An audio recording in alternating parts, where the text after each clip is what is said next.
नमस्कार। राष्ट्रीय cadet corps यानी एनसीसी भारतीय युवाओं को सशस्त्र बलों में जाने का बेहतर वातावरण पैदा करता है। साथ ही साथ उनके अंदर अनुशासन, चरित्र निर्माण और राष्ट्र निर्माण में प्रमुख भूमिका निभाता है। तो आज हम चर्चा करेंगे राष्ट्रीय कैडेट कोर का राष्ट्र निर्माण में किस तरह से महत्वपूर्ण योगदान है। इस विषय पर चर्चा करने के लिए हमारे साथ हैं लेफ्टिनेंट डॉक्टर देवनारायण सिंह, जो कि उदय प्रताप स्वशासी महाविद्यालय में एनसीसी के अधिकारी हैं। डॉक्टर साहब, आपका स्टूडियो में बहुत बहुत स्वागत है। जी नमस्ते। एनसीसी है क्या, इसकी स्थापना किन उद्देश्यों को लेकर के हुई? ये राष्ट्रीय कैडेट कोर का जो बैकग्राउंड है वो प्रथम विश्व युद्ध के बाद शुरू हुआ। पहले इसको यूनिवर्सिटी ऑफिसर्स ट्रेनिंग कोर के नाम से जाना जाता था ब्रिटिश भारत में। फिर इसको यूनिवर्सिटी ट्रेनिंग कोर के नाम से रखा गया। लेकिन वर्तमान रूप में जो राष्ट्रीय कैडेट कोर, जिसे हम शार्ट में एनसीसी कहते हैं, तो उसकी स्थापना 1948 में हुई। पार्लियामेंट के 1948 में एनसीसी एक्ट के द्वारा इसकी स्थापना हुई। हृदयनाथ कुंजरू की अध्यक्षता में एक कमेटी बनाई गई थी और उनके रिकमेंडेशन पर देश के युवाओं को ट्रेनिंग देने के लिए कि वो एक डिसिप्लिन्ड इन्वायरमेंट में रह सकें, और दूसरा कि ज़रूरत पड़ने पर, जैसे प्रथम विश्व युद्ध के समय ज़रूरत समझ में आई, तो ज़रूरत पड़ने पर हमारी जो सशस्त्र सेनाएं हैं उनको सपोर्ट दे सकें, यानी सेकेंड लाइन ऑफ डिफेंस के रूप में काम कर सकें। इन उद्देश्यों से 1948 में इसकी स्थापना की गई थी। और राष्ट्र निर्माण में राष्ट्रीय कैडेट कोर का किस तरह से योगदान है? देखा जाता है कि जब कभी देश में आपदा आता है, बाढ़ हो, सूखा हो या भूकंप आ जाए, तो उस समय एनसीसी जो है उसका रोल काफ़ी बढ़ जाता है। तो राष्ट्र निर्माण में एनसीसी का किस तरह से योगदान है? जी देखिए, एनसीसी के 3 ऑब्जेक्टिव हैं या उद्देश्य हैं, जिसमें से पहला है कि जो हमारे देश के युवा हैं तो उनमें उनको चरित्रवान बनाना, उनको अनुशासित रखना और उनमें अनुशासन, चरित्रवान और नेतृत्व के गुण पैदा करना। और दूसरा, देश के लिए एक प्रशिक्षित युवा पीढ़ी तैयार करना जो आगे विभिन्न क्षेत्रों में बेहतर काम कर सके और नेतृत्व कर सके रोजगार के और विभिन्न व्यवसाय के क्षेत्रों में। और जो तीसरा उद्देश्य है वो ये है कि इसमें सशस्त्र सेनाओं में जो युवा जाना चाहते हैं उनको प्रेरित करना और उनको उस तरह की ट्रेनिंग देना, उनको मोटिवेट करना। तो राष्ट्र निर्माण हम अगर 2 भागों में समझें कि एक तो ये कि अगर हमारे देश का युवा प्रशिक्षित है, अनुशासित है और उसका चरित्र उत्तम है और उसमें नेतृत्व की क्षमता है, तो वो अपने आप में एक राष्ट्र के लिए एक एसेट है, एक संपत्ति है। और ये सब एनसीसी के अंतर्गत सिखाया जाता है? जी, ये एनसीसी ट्रेनिंग ही इस तरह से डिज़ाइन की गई है कि उनमें नेतृत्व के गुण विकसित हो सकें और वो अनुशासित रहें। उसका उद्देश्य, उसका जो सूक्ति वाक्य है हमारे एनसीसी का, वो है एकता और अनुशासन। तो मतलब अनुशासन और एकता साथ में रहना उनको ट्रेनिंग में ही सिखाया जाता है। तो पहला तो ट्रेनिंग के द्वारा बच्चों को, हमारे जो कैडेट्स हैं उनको अनुशासित रखना, नेतृत्व के गुण उनमें पैदा करना, वो है। दूसरा, सेकंड लाइन ऑफ डिफेंस के रूप में काम करते हैं। तो जब कभी भी आपदा आती है तो आप देखे होंगे कहीं पर भी कोई समस्या आती है तो सेना को पहले लगाया जाता है। जब सिविल डिफेंस की जो हमारी फोर्सेज हैं, पुलिस से बाहर से होता है, जब कोई मान लीजिए आपदा बृहद स्तर की होती है, जैसे अभी कुछ दिन पहले उत्तराखंड में बाढ़ थी और सिक्किम में बाढ़ का स्थिति था, तो उसमें सेना जाती है। तो सेना के साथ साथ जो पीछे का काम होता है, बैकग्राउंड वर्क होता है, जैसे रसद पहुंचाना और आम जनमानस की सहायता करना उसमें, और उनको मोटिवेट करके रखना, क्योंकि आपदा के समय लोगों का मोटिवेशन बहुत कम हो जाता है। मनोबल गिर जाता है, लोग परेशान होने लगते हैं जब अपनों को खोने लगते हैं और जब घर उनके या जनधन की हानि होने लगती है। तो उनको मोटिवेट करके रखना और उनको समय ज़रूरत पड़ने पर दवाएँ और रसद पहुँचाना, तो उसमें मदद करते हैं एनसीसी कैडेट्स। तो इस तरह से वो हर आपदा में जो हमारे सशस्त्र सेना बल हैं उनके साथ वो खड़े रहते हैं और वो एक तरह से उसमें सहयोग करते हैं। मतलब समय पर अगर इनकी ज़रूरत है तो वो राष्ट्र निर्माण में अपना योगदान देते रहते हैं। जी डॉक्टर साहब, जो भी छात्र छात्राएं एनसीसी ज्वाइन करना चाहते हैं तो उनका मापदंड क्या होना चाहिए और किस तरह से आप लोग चयन करते हैं? एनसीसी में देखिए 2 कैटेगरी है, एक जूनियर डिवीज़न है और एक सीनियर डिवीज़न है। जूनियर डिवीज़न 9 और 10 के बच्चों के लिए होता है स्कूल में, और सीनियर डिवीज़न होता है 11, 12 और डिग्री कॉलेज के बच्चों के लिए। ये बॉयज़ में उसको डिवीज़न के नाम से जानते हैं और गर्ल्स में उसको विंग कहते हैं। तो जूनियर विंग हो गया गर्ल्स के लिए जूनियर में, और सीनियर विंग हो गया गर्ल्स के लिए सीनियर में। और जो बच्चे जो ज्वाइन करना चाहते हैं, तो जिन विद्यालयों में एनसीसी है वहाँ 9th 10th के बच्चे ज्वाइन कर सकते हैं। बस उसका एक सबसे जो प्रमुख क्राइटेरिया है वो ये है कि बच्चे की उम्र 13 साल से ऊपर होनी चाहिए, जूनियर विंग या जूनियर मतलब न्यूनतम उम्र 13 साल। हाँ, न्यूनतम उम्र 13 साल होनी चाहिए 9th क्लास में बच्चे की। और अगर वो सीनियर में जाना चाहते हैं तो उनका 15 साल उम्र होना चाहिए।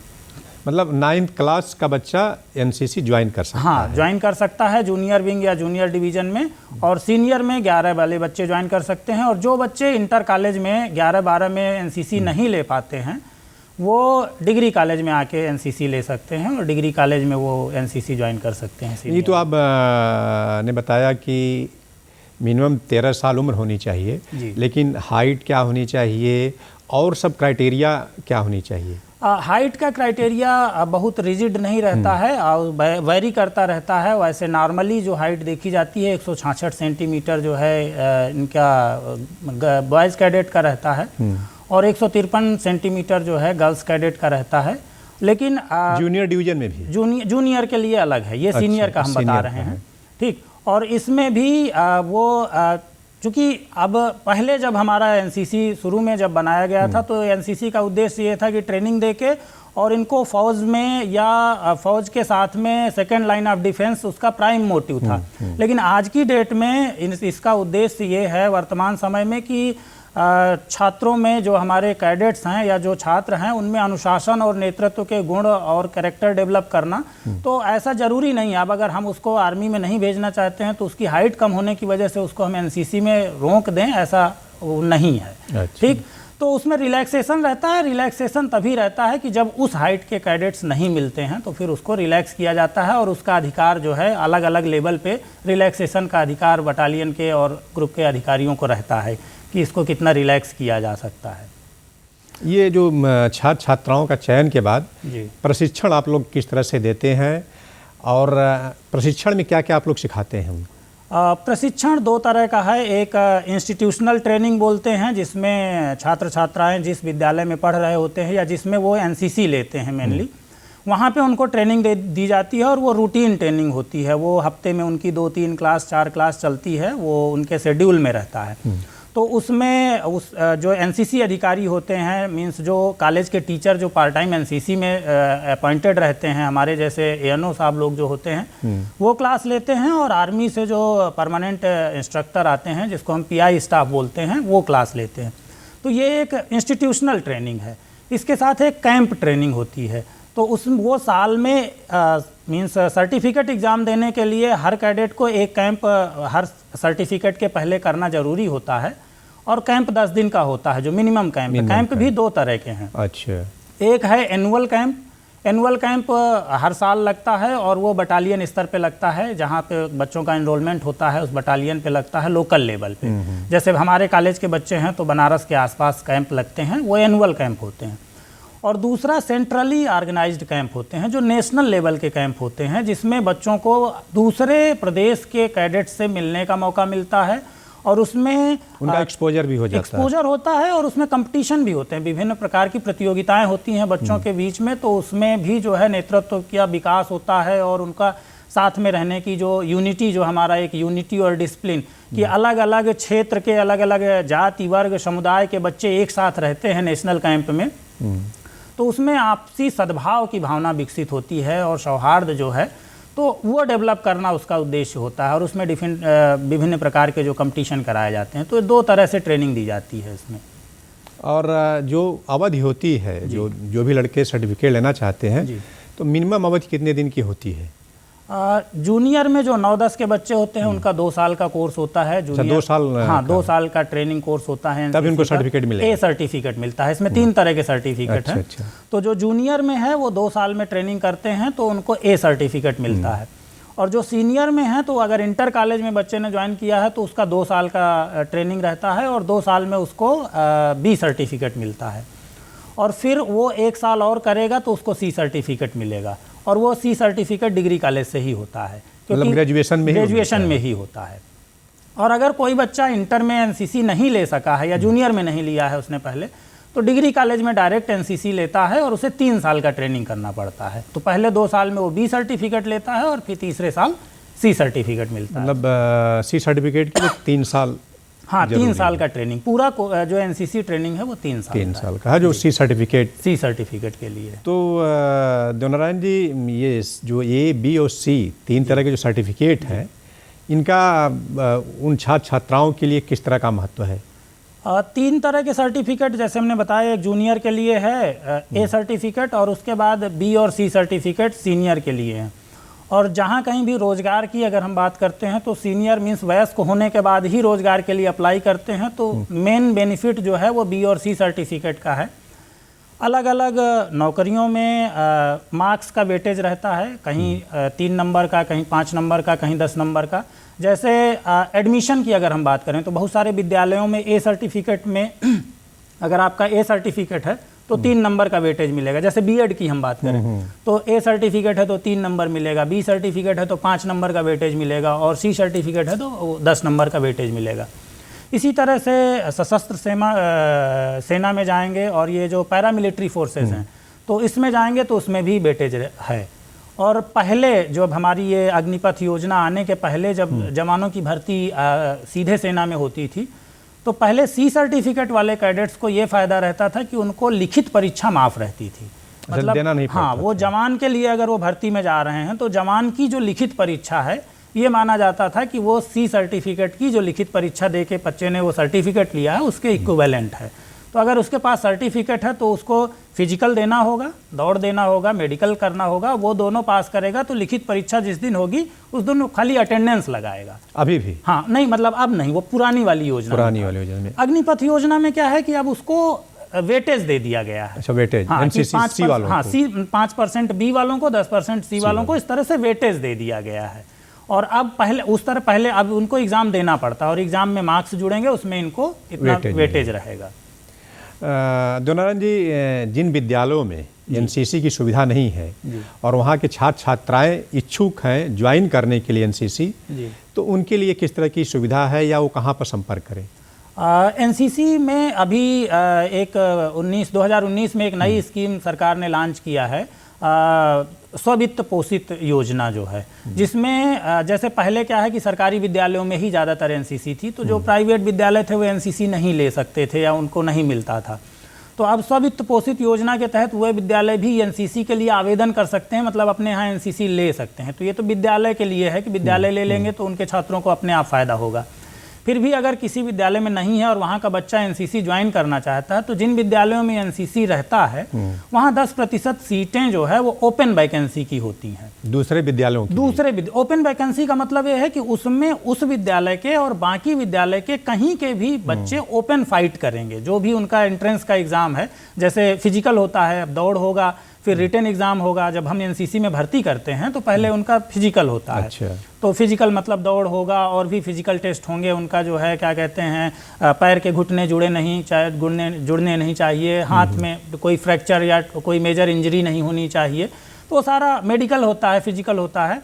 उसके बाद रिटन परीक्षा होती है और फिर मेरिट लिस्ट बनती है और उसमें उनके पीछे के नंबर भी देखे जाते हैं। हाई स्कूल इंटर का जो मेरिट है, एकेडमिक का भी नंबर, और मेरिट बनती है तो उस 10% में ओपन मेरिट में कोई भी बच्चा अगर आता है तो वो हो सकता है दूसरे विद्यालय। हाँ, दूसरे विद्यालय का भी बच्चा हो सकता है। मतलब वो फॉर्म ले ले दूसरे विद्यालय में जहाँ पर एनसीसी की सुविधा है, जहाँ एनसीसी वहाँ के अफसर से वो संपर्क कर ले कि कब परीक्षा होनी है, कब एग्जाम देना है, कब फिजिकल टेस्ट होगा। हाँ, वहाँ ज्वाइन कर सकता है वो, बशर्ते उसको लेकिन फिर क्लास करने उसी विद्यालय में जाना होगा। जितनी एनसीसी की क्लासेस होंगी, जैसे इंस्टीट्यूशनल क्लासेस हमने बताया, तो वो सारी उसके विद्यालय में वहीं जाके उसको करनी होगी जहाँ कहीं भी वो एनसीसी लेता है। तो इसीलिए वो केवल उन्हीं विद्यालयों में जा सकता है जो जहाँ वो प्रतिदिन क्लास करने जा सके, मतलब 15-20 किलोमीटर की से ज़्यादा की दूरी में ना हो वो विद्यालय। अच्छा। देवनारायण जी, जैसे आपने भी चर्चा किया था कि एनसीसी को सेकेंड लाइन ऑफ डिफेंस भी कहा जाता है, तो इस संदर्भ में आप क्या कहना चाहेंगे? इसकी जो मूल्य उद्देश्य, जो इसका शुरुआती पर्पस था, वो यही था कि सेकेंड लाइट ऑफ डिफेंस तैयार करने के लिए ही एनसीसी की ट्रेनिंग शुरू की गई थी। और हम जब जरूरत पड़ेगी तो इनको फौज में लगा लिया जाएगा। एक्चुअल में जो एनसीसी में हम 3 साल का ट्रेनिंग देते हैं, उसके दौरान फौज का एक मिनी ट्रेनिंग टाइप में बच्चों को दिया जाता है। उनको परेड भी कराई जाती है, ड्रिल होता है जिसमें जो है क्या कहते हैं, परेड होता है पूरा, उनको जो हमारे जवान करते हैं, ठीक, मार्च पास्ट का, सलामी का, और हथियार के साथ सलामी का ट्रेनिंग दिया जाता है। चलाना भी सिखाया जाता है, हथियार चलाना और खोलना जोड़ना भी सिखाया जाता है, राइफल का हथियार चलाना और खोलना जोड़ना भी सिखाया जाता है। और उनकी फायरिंग कराई जाती है, फायरिंग का कंपटीशन भी होता है, टेस्ट भी होता है, नेशनल लेवल पे जो फायरिंग में बच्चे आते हैं उनको पुरस्कार भी मिलता है। तो कहने का मतलब ये है कि जो जवानों की ट्रेनिंग होती है, लगभग वही एक मिनी ट्रेनिंग हमारे एनसीसी में होती है। तो वो ट्रेनिंग लेके अगर कोई कैडेट है, वो उसने ऑलरेडी 3 साल की ट्रेनिंग ले रखी है और ज़रूरत पड़े हमें, तो उसको हम एक शार्ट ट्रेनिंग 15 दिन का, 6 महीने, 1-2 महीने, ज़रूरत और समय की उपलब्धता के हिसाब से देकर उसको हम डिफेंस में, और जो डिफेंस जहाँ जरूरत पड़ेगी वहाँ उनको लगाया जा सकता है। और हमको बहुत गर्व है एनसीसी अधिकारी के रूप में भी कि 1971 के जो हमारा भारत पाक युद्ध हुआ था और 1963 का जो भारत पाक युद्ध हुआ था, 65 और 71 वाले में, उसमें जो है क्या कहते हैं, हमारे एनसीसी कैडेट्स ने सेकेंड लाइन ऑफ डिफेंस के रूप में काम किया है। और सेकेंड लाइन ऑफ डिफेंस का मतलब ये है कि आपको जब जरूरत हो और आपको दुश्मन से सीधे नहीं लड़ना है। दुश्मन से हमारे फौजी भाई लड़ रहे हैं, लेकिन उनका रसद खत्म हो रहा है, एमुनिशन खत्म हो रहा है, तो आप पीछे से उनको पहुंचाएंगे।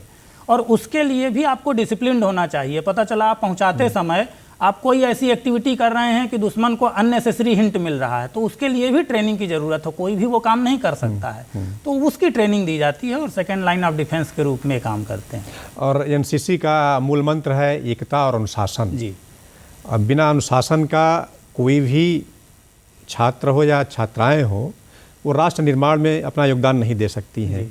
तो एकता और अनुशासन के संदर्भ में आप क्या कहना चाहेंगे?